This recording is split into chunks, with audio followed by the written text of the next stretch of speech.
오늘 하나님께 주신 말씀은 창세기 28장입니다. 창세기 28장.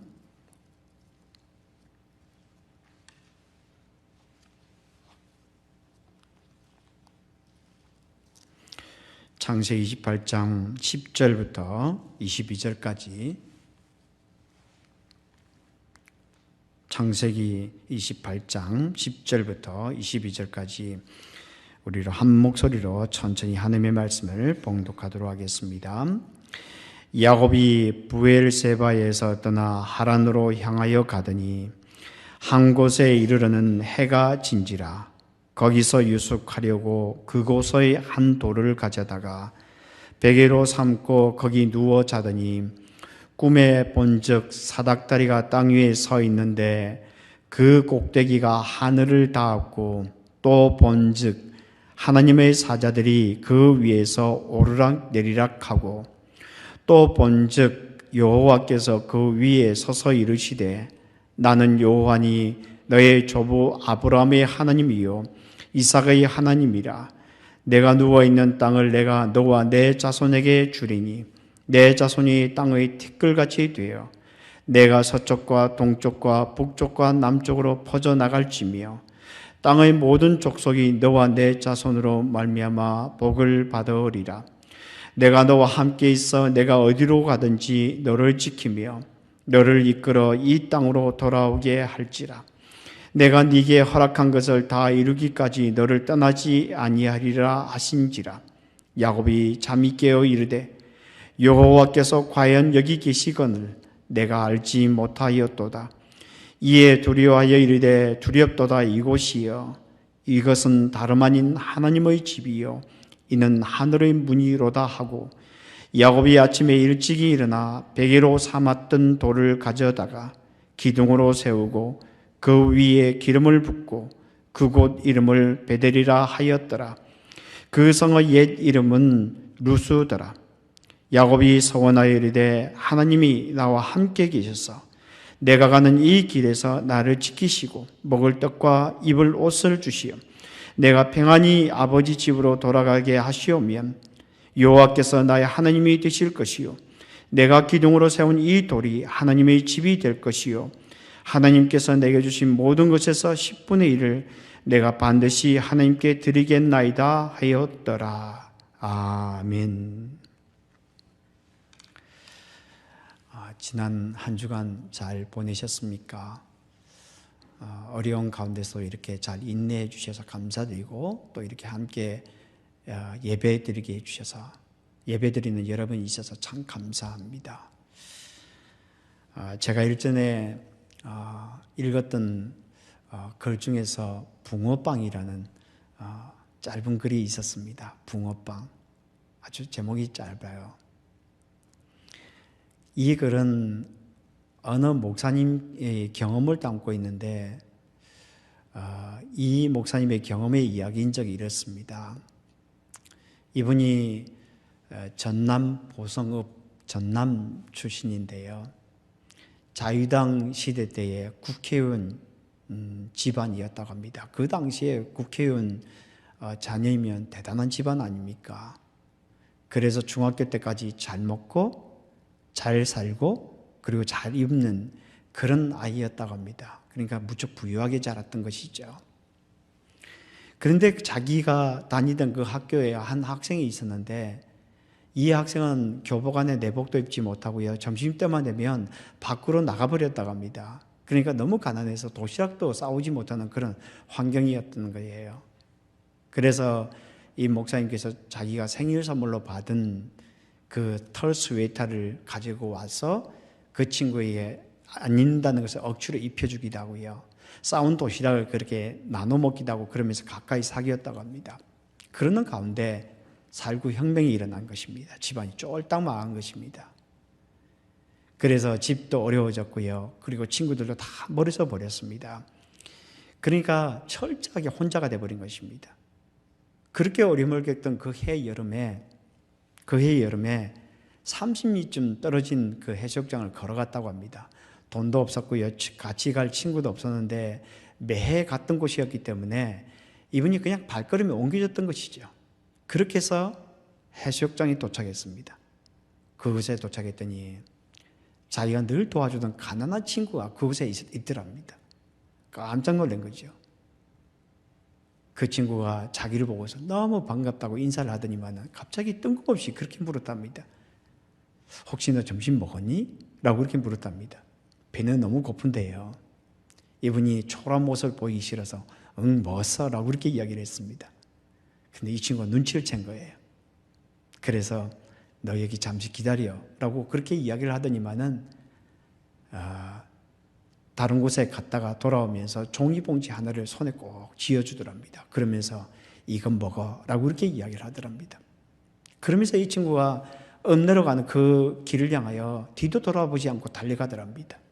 그래서 그 봉지를 열어보니까 거기에 붕어빵 5개가 들어있었다고 합니다. 그 당시 10환에 하나 하는 풀빵 말입니다. 붕어빵 5개가 들어있었다고 합니다. 그 이야기를 하면서 목사님께서 이렇게 말씀하셨습니다. 뜨거운 뱃사장 위에서 뜨거운 눈물을 흘리며 뜨거운 붕어빵을 들고 서서 저 멀리 아직도 뒤돌아보지 않고 뛰어가는 외롭고 배고픈 내 손에 뜨거운 붕어빵 5개를 들려준 내 친구의 모습을 나는 지금도 열심히 보고 있습니다. 나는 지금도 열심히 보고 있습니다. 이 일은 과거에 일어난 일이잖아요. 그런데 이분에게 있어서는, 이 목사님에게 있어서는 이 일이 과거의 일이 아니었던 것입니다. 이 일은 지금 현재 일어난 일이었습니다. 왜냐하면 그 일이 그분의 눈에 가슴에 깊이 새겨졌기 때문입니다. 이분이 살아가면서 이 이야기를 생각할 때마다 얼마나 힘과 위로가 되었을까요? 그래서 사람이 살면서 좋은 경험을 많이 해야 돼요. 여러분, 특별히 영적인 경험에 있어서 좋은 경험들이 많이 있어야 됩니다. 좋은 경험이 많이 있어야 힘을 얻고 위로를 얻고 그리고 영적으로 힘있게 살아갈 수가 있어요. 오늘 우리가 창세기 28장 10절부터 22절을 우리가 함께 읽었는데 오늘 본문은 우리 눈에 새겨지는, 우리 가슴에 새겨지는, 그리고 우리가 삶을 살아가면서 힘과 위로가 될 수 있는 그런 경험이 무엇인가 하는 것을 잘 보여주고 있는 것 같습니다. 오늘 우리가 읽은 이 본문을 제 성경에 보면 이렇게 되어 있어요. 야곱이 베델에서 꿈을 꾸다 이렇게 되어 있습니다. 그러니까 오늘 본 이야기는 꿈 이야기가 담겨져 있다는 것입니다. 그런데 이 꿈은 야곱에게 단순한 꿈이 아니었습니다. 오늘 보면 12절에 보면 이렇게 되어 있죠. 그가 그 12절에 시작할 때 꿈의 본즉 이렇게 되어 있습니다. 꿈의 본즉. 그리고 13절에서 보면은 또 본즉 이렇게 되어 있어요. 그러니까 이 야곱이 꿈에서 무엇인가 보았다 이렇게 이야기를 하는 것 같아요. 그런데 사실은 이 보았다라는 단어는, 이 단어는 눈으로 보았다는 단어가 아니에요. 원래는 이것은 감탄사의 하야라고 하는 것입니다. 하야. 그러니까 12절에 이렇게 말을 하고 있는 것입니다. 야곱이 꿈을 꿨습니다. 그런데 참으로 놀랍습니다. 사닥다리가 놓여 있었습니다. 이렇게 이야기를 하고 있는 거예요. 그러니까 사닥다리를 보았다라고 이렇게 말을 하는 것이 아니라 사닥다리를 보고서 깜짝 놀라는, 그 사닥다리가 놓여 있는 것을 그것을 깜짝 놀라면서 그렇게 표현하고 있는 것입니다. 13절도 그렇게 이야기하고 있는 거예요. 참으로 놀랍습니다. 하나님께서 그 위에 서 있었습니다. 라고 그렇게 말을 하고 있어요. 이런 감탄사 하야라고 하는 이 표현이 12절부터 15절 사이에 4번이나 나오고 있습니다. 그러니까 야곱이 지금 이 하란으로 가면 형을 피하여서 하란으로 가면서 그가 베델 들녘에서 꿈을 꿨는데 그가 평생에 잊을 수 없는 놀라운 것을 보았다라고, 놀라운 것을 경험했다 이렇게 이야기를 하고 있는 것입니다. 그래서 야곱이 잠에서 깨어서 이렇게 이야기를 합니다. 여호와께서 과연 여기 계시거늘 내가 알지 못하였도다. 두렵도다 이곳이요, 이것은 다름 아닌 하나님의 집이요 하늘의 문이로다. 그렇게 이 고백을 하고 있는 것입니다. 그렇다면 이 야곱의 꿈을 통해서 하나님께서 현대를 살아가는 우리에게 어떤 교훈을 주고 싶어 하시는 걸까요? 첫째로 우리가 기억해야 될 단어가 있는데 그것은 찾아오심이라는 겁니다. 하나님은 찾아오신 분이에요. 어디로 찾아오시는 것입니까? 하나님은 우리의 삶의 자리로 찾아오신 분이라는 것입니다. 오늘 본문 13절과 14절에 보면 이렇게 되어 있어요. 또 본즉 여호와께서 그 위에 서서 이르시되 나는 여호와니 너희 조부 아브라함의 하나님이요 이삭의 하나님이라. 내가 누워있는 땅을 내가 너와 내 자손에게 주리니 내 자손이 땅의 티끌같이 되어 내가 서쪽과 동쪽과 북쪽과 남쪽으로 퍼져 나갈 집이요 땅의 모든 족속이 너와 내 자손으로 말미암아 복을 받으리라. 여기 보면 하나님께서 야곱에게 두 가지 약속을 하고 있습니다. 하나는 땅에 대한 약속입니다. 하나님께서 말씀하셨어요. 네가 누워있는 땅을 너와 너희 자손들에게 주겠다 라고 그렇게 말씀하셨어요. 또 하나는 자손에 대한 약속이었어요. 너희 자손들이 복을 받게 될 것이고 그리고 모든 민족들이 너희 자손들로 말미암아 복을 받으리라 이렇게 이야기를 하고 있습니다. 그런데 이것은 새로운 내용이 아니에요. 이것은 아브라함에게 주신 약속, 언약이기도 했고요. 이삭에게도 준 약속이 됐어요. 그래서 창세기 12장부터 오늘 본문의 내용을 보면 이 내용이 여러 번 반복이 되고 있어요. 그런데 왜 이렇게 하나님께서 아브라함에게 했던 약속, 그리고 이삭에게 했던 약속을 똑같은 내용을 왜 야곱에게도 그렇게 말씀하고 있을까요? 하나님께서 야곱의 하나님이 되기를 원하신다라고 하는 것입니다. 야곱의 하나님이 되기를 원하신다는 겁니다. 하나님께서 지금 야곱이 이렇게 말씀하고 있는 것입니다. 야곱아 나는 너의 조상의 하나님이다. 나는 아브라함의 하나님이었다. 너희 할아버지 아브라함의 하나님이었다. 그래서 내가 그에게 땅과 자손을 약속했었다. 너희 아버지 이삭의 하나님이기도 하다. 그래서 내가 그에게도 땅과 그리고 자손에 대한 약속을 했다. 나는 지금 너와 너에게 땅과 자손에 대한 약속을 한다. 왜냐하면 나는 너의 하나님이 되기를 원한다 라고 그렇게 원하고 있기 때문이다 라고 그렇게 말씀하고 있는 것입니다. 그러니까 절망 중에 지금 이들에게 홀로 있는 그 야곱의 마음을 깨우고 있는 거예요. 그 야곱에게 이렇게 말을 하고 있는 것입니다. 너 외롭지? 너에겐 내가 있지 않느냐? 너에겐 내가 있지 않느냐? 내가 너희 하나님이지 않느냐? 그렇게 말씀하고 있는 거예요. 이 구절 속에서, 이 언약을 통해서. 이거보다 더 복된 것이 어디 있겠습니까? 너에겐 내가 있지 않느냐? 내가 너희 하나님이지 않느냐? 또 하나 여기 보면은 하나님께서 야곱과 언약을 맺으셨는데 그것을 반드시 이루시겠다고 그렇게 말씀하고 있는 거예요. 오늘 보면 15절에 보면 이렇게 말씀하고 있습니다. 내가 너와 함께 있어 네가 어디로 가든지 너를 지키며 너를 이끌어 이 땅으로 돌아오게 할지라. 내가 너에게 허락한 것을 다 이루기까지 너를 떠나지 아니하리라 하신지라. 여기 보면 이루었다라는 이 단어가 이 하나님께서 이루기까지라고 그렇게 이야기를 하고 있는데 이 이루었다는 이 단어가 미래형이 아니에요. 참 흥미롭게도 이것은 현재 완료형으로 되어 있어요. 그러니까 이 이루었다라고 하는 것은 앞으로 이루어질 것을 말하고 있는 것이 아니고요. 이미 이루어져 있다라고 이렇게 말하는 거예요. 어디에서 말입니까? 하나님 안에서 이루어져 있다는 것입니다. 그래서 하나님께서 이렇게 말씀하고 있는 거예요. 야곱아, 내가 너와 함께 있을 것이다. 내가 너에게 말한 모든 것들을 성취할 때까지 너와 함께 있을 것이다. 왜냐하면 그 모든 것은 내 안에서 이미 성취가 되었기 때문이다 라고 이렇게 말씀하고 있는 것입니다.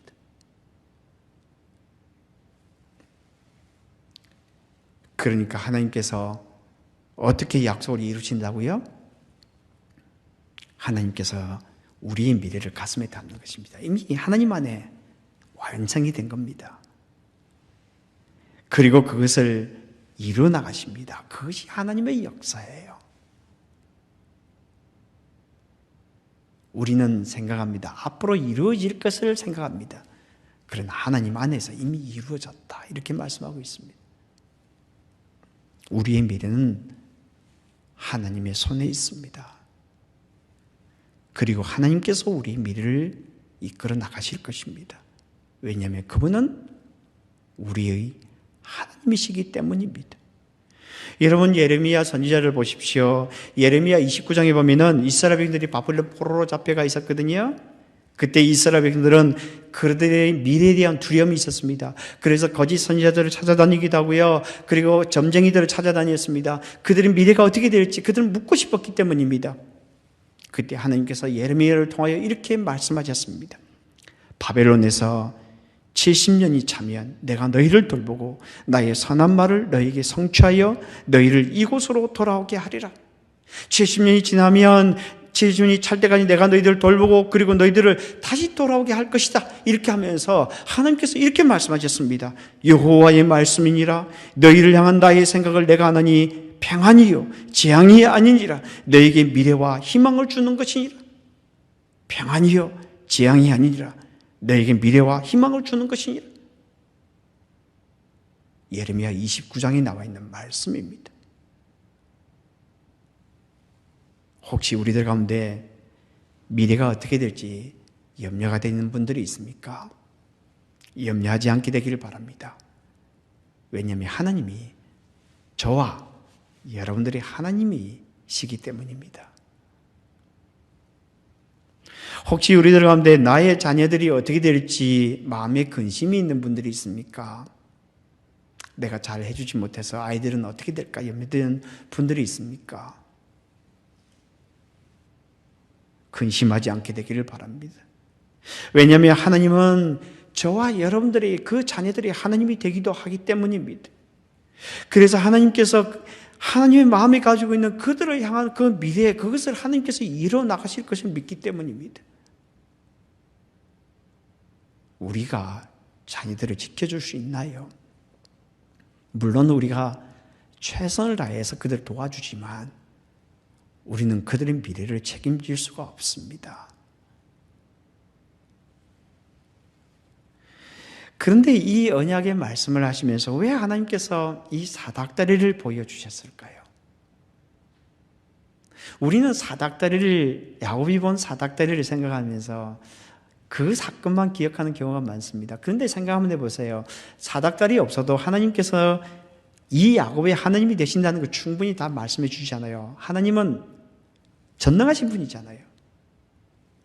그렇다면은 말씀하신 것을 끝까지 다 지키시는 분입니다. 그리고 약속까지 하셨잖아요. 내가 너희들과 함께 있겠고 그리고 내가 너희들을 지켜나갈 것이다. 이루기까지 너희와 함께 있을 것이다. 라고 말씀하셨어요. 그러면 사닥다리 없어도 그냥 말씀만 하시면 충분합니다. 그런데 왜 이렇게 사닥다리를 보여주면서 이렇게 말씀하셨을까요?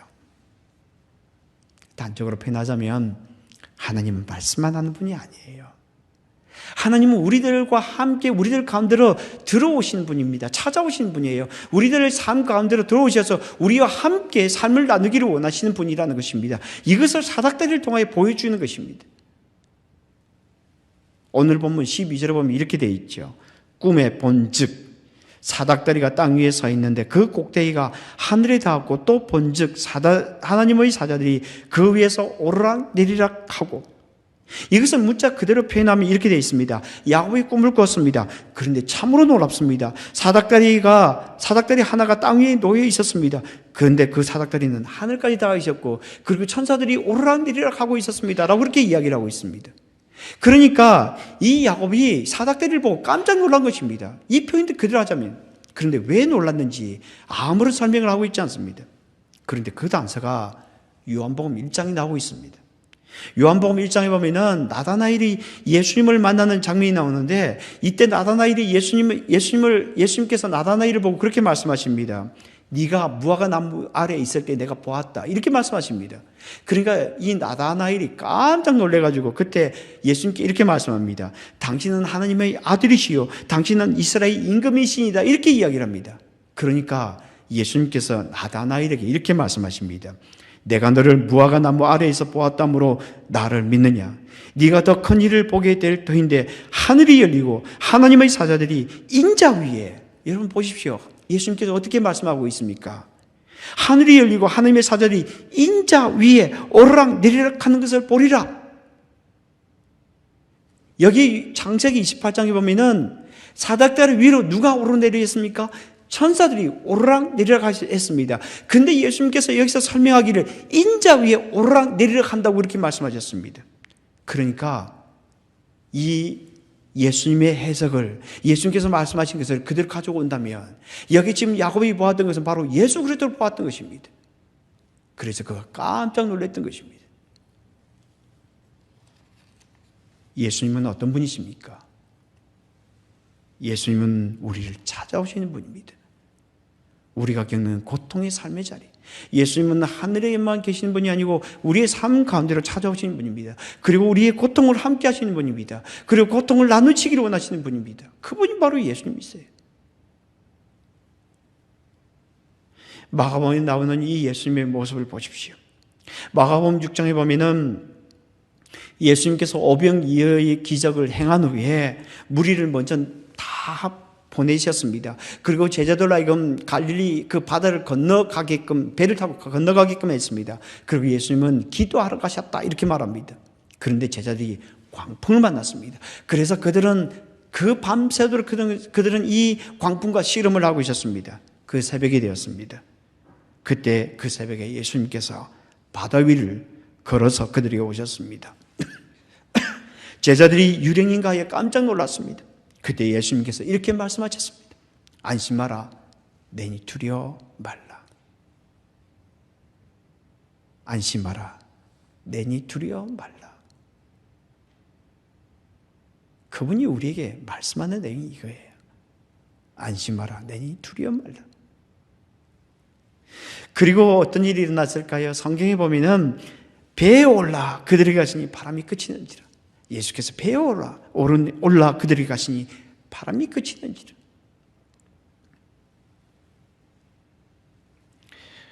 내 주를 가까이 하게 하면이라는 찬송이 있지요. 여러분들 특히 어르신들이 참 많이 좋아하는 찬송이에요. 이 찬송은 이렇게 되어 있지 않습니까?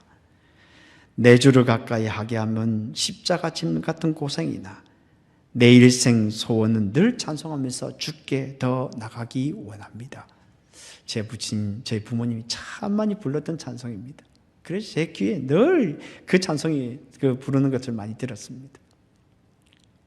그런데 이 찬송은 세라 아담스라는 여성이 작사한 것인데요. 이분은 배우였어요.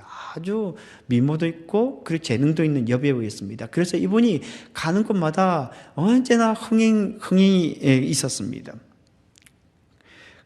그런데 어느 날 기침이 멈추지 않아서 의사를 찾아갔더니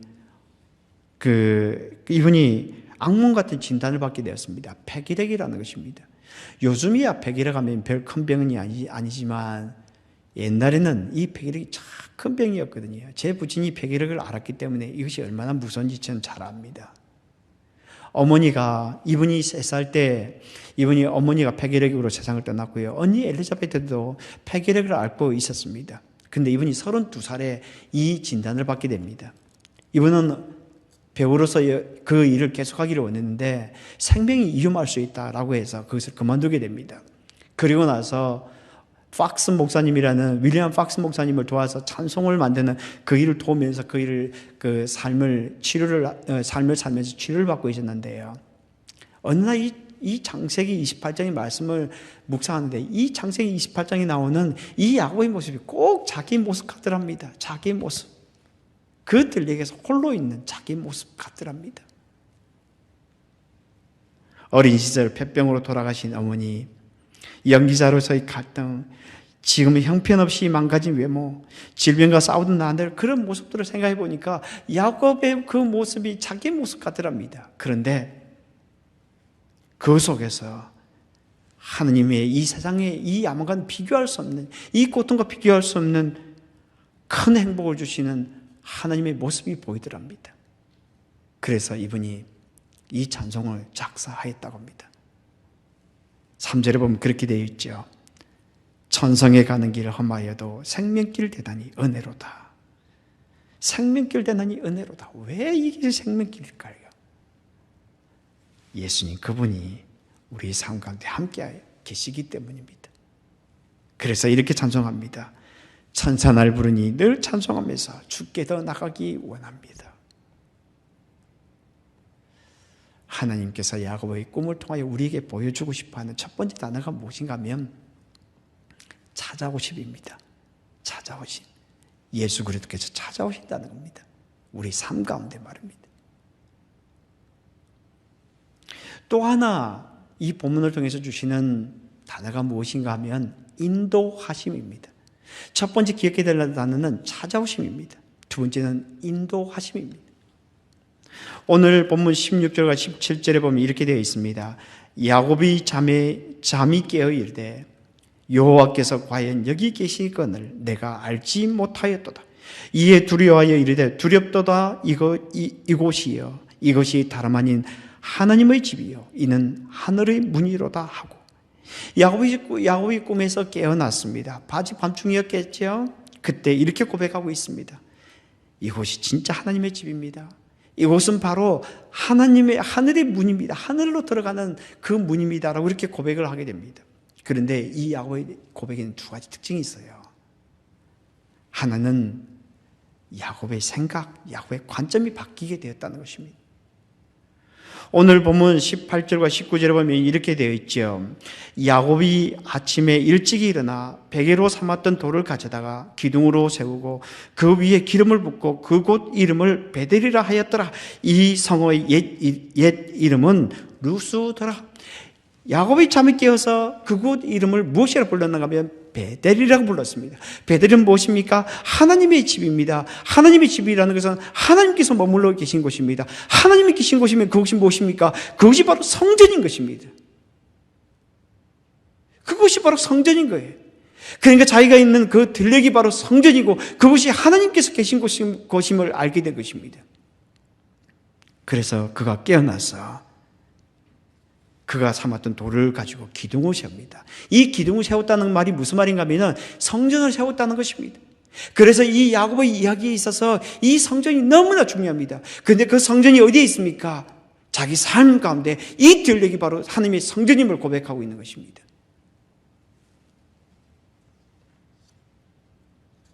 또 하나 여기에서 보여주는 것 중에 하나가 야곱은 하나님의 인도하심을 확신했다라고 하는 것입니다. 오늘 보면 21절과 22절에 보면 이렇게 되어 있습니다. 내가 평안히 아버지 집으로 돌아가게 하시오면 여호와께서 나의 하나님이 되실 것이요 내가 기둥으로 세운 이 돌이 하나님의 집이 될 것이요 하나님께서 내게 주신 모든 것에서 10분의 1을 내가 반드시 하나님께 드리겠나이다 하였더라. 여기 보면 하시오면 이런 단어가 나오죠. 하시오면이라는 것은 조건입니다. 하나님께서 나를 이렇게 돌아오게 하시오면 제가 이렇게 하겠습니다 라고 그렇게 이야기를 합니다. 그런데 사실 이 단어는 두 가지 이중적인 의미가 있어요. 하나는 조건에 할 때 사용되는 접속사이기도 하지만 이것은 이유를 말할 때 사용하는 접속사이기도 해요. 그런데 우리가 이유를 말하는 접속사라고 그렇게 믿는다면 지금 이 본문이 이렇게 말하고 있는 것입니다. 제가 이 하나님의 집에서 하나님을 섬기겠습니다. 그리고 10분의 1을 하나님께 드리겠습니다. 왜냐하면 하나님께서 나와 함께 하실 것이기 때문입니다. 하나님께서 나를 지켜주시고 먹을 것을 주실 것이고 잠잘 곳을 주실 것을 믿기 때문입니다. 하나님께서 나를 이곳으로 돌아오게 하실 것이기 때문입니다. 이유를 이야기하고 있는 거예요. 그래서 이 야곱이 이야기하기를 하나님을 섬기겠고 그리고 11절을 10분의 1을 하나님께 드리겠다고 그렇게 말씀하고 있는 것입니다. 그렇게 고백을 하고 있는 거예요. 하나님은 우리를 인도해 나가신 분입니다. 우리를 인도해 나가신 분입니다. 아무리 어려운 곳에서도 폭풍 가운데서도 우리를 인도해 나가신 분입니다. 여러분, 저는 이 사도행전 27장에 나오는 이 사도 바울의 모습을 볼 때마다 참 많은 위로를 받습니다. 사도 바울이 그가 로마로 지금 압송이 되어가고 있었잖아요. 그때 그 배를 타고 가고 있는데 유라굴로라는 폭풍을 만나게 됩니다. 이 유라굴로의 폭풍 때문에 배에 있는 물건을 모두 던져버렸습니다. 나중에는 배를 움직이는 도구까지도 다 버려버렸습니다. 그래도 이 광풍이 멈추지 않았습니다. 그래서 그들이 말을 하기를 살 소망이 끊어졌다 이렇게 이야기를 합니다. 그런데 갑자기 사도 바울이 그들 가운데 있어서 이렇게 말합니다. 내가 여러분들에게 권합니다. 이제는 안심하십시오. 여러분 중 생명에는 아무런 손상이 없을 것입니다. 오직 배만 상하게 될 것입니다. 왜 사도 바울이 이렇게 이야기했을까요?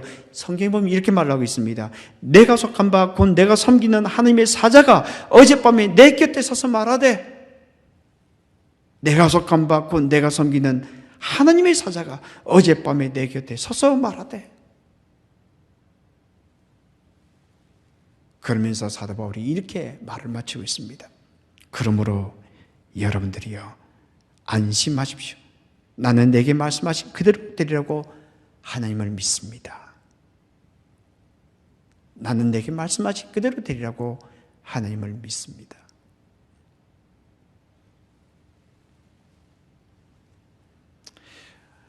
고 강영우 박사님이 있습니다. 여러분 아시는 분들이 있을 거예요. 이분은 시각장애인으로서 미국으로 유학을 떠나서 피츠버그 대학에서 박사학위를 받고 그리고 차관보까지 오른 입지전적인 인물이지요. 그런데 이분에게 아들 둘이 있었습니다. 그 큰아들이 진석이라고 하는데, 이 진석이가 국민학교 초등학교 다닐 때에 일기에다가 이렇게 썼다고 합니다. 우리 아빠는 앞을 보지 못하는 시각장애인입니다. 그래서 나랑 자전거도 함께 타지 못하고 공동짓는 놀이도 하지 못합니다. 나는 우리 아빠와 함께 할 수 있는 것이 하나도 없습니다. 이 이야기를 전해들은 이분이 강영우 박사님께서 책 한 권을 들고, 점자책 하나를 들고 아이의 머리맡에 앉았습니다. 진서가, 아빠가 신기한 것 하나 보여줄까? 뭔데요? 아빠는 깜깜한 데서도 글을 읽을 수 있단다. 그리고는 불이 꺼진 깜깜한 방에서 점자로 된 동화책을 아들이 잠잘 때까지 읽어주었다고 합니다. 이것이 이 아이가 굉장히 인상적이었던 것 같습니다. 그래서 어둠 속에서 동화를 듣고 동화를 들으면서 잠이 들고 그렇게 그러면서 자란 이 아이가 대학 들어갈 때 그 에세이를 썼는데, 그 에세이 제목이 어둠 속에서 들려주는 동화 이야기. 어둠 속에서 들려주는 동화 이야기라고 그렇게 했다고 합니다. 우리가 보기에는 어둠 같지만 하나님께는 어둠이 아닙니다, 여러분. 우리가 보기에는 어둠이지만 하나님께는 어둠이 아닙니다. 그래서 파스칼이라는 팡세를 쓴 이 파스칼이라는 철학자가 이렇게 이야기를 했습니다. 내가 만원경을 들고 하늘을 보면 별이 보이지만 눈을 감고 하늘을 보면 하나님 나라가 보인다. 내가 만원경을 들고 하늘을 보면 별이 보이지만 눈을 감고 하늘을 보면 하나님 나라가 보인다. 야곱이 잠에서 깨어나서 이렇게 고백을 하죠.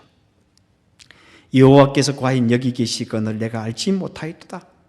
이에 두려워하여 이르되 두렵도다. 이곳이여 이것은 다름 아닌 하나님의 집이요 이는 하늘의 문이로다. 야곱이 어째서 이런 고백을 했습니까? 두 가지 때문이었습니다. 하나는 찾아오심 때문이었습니다. 예수 그리스도께서 그 들에게 찾아오신 것을 경험했던 것입니다. 그리고 또 하나는 인도하심입니다. 하나님께서 자기의 삶을 인도해 나가실 것을 믿었던 것입니다. 우리를 찾아오시고 그리고 인도하시는 하나님을 붙들고 살아감으로 말미암아 복된 삶을 살아가는 저와 여러분이 되기를 주님의 이름으로 축복합니다. 같이 기도하겠습니다.